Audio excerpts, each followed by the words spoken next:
We came to Levittown and we found the model house, and we walked in and we looked around, and of course, in the eyes of a young man who was raised in the ghetto, so to speak, it was an interesting experience, interesting lifestyle, seeing all the new modern conveniences. Very fascinating. Eugene Burnett came home with almost 1 million other black GIs. They had fought for the country in segregated ranks. They returned hoping for equality and the American dream. For many, that dream was a new home for little money down and some of the easiest credit terms in history.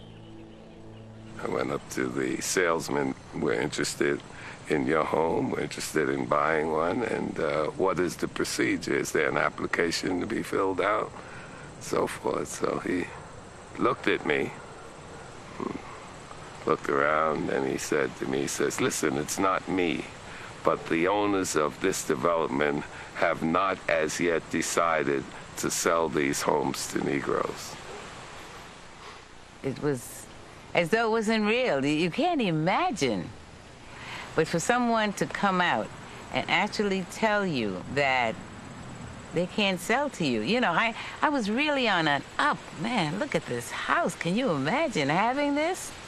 And then for them to tell me because of the color of my skin, I can't be a part of it.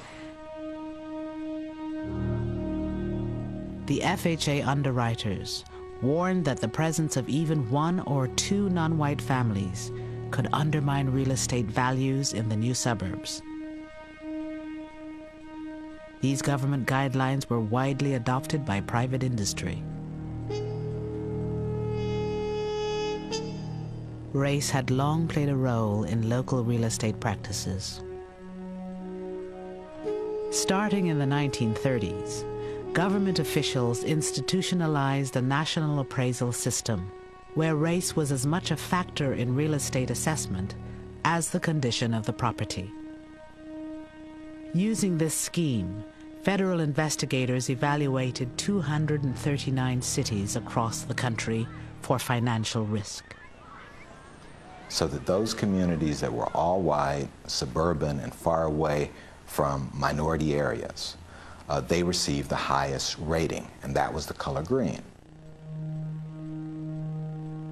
Those communities that were all minority or in the process of changing, they got the lowest rating, and the color red. They were redlined.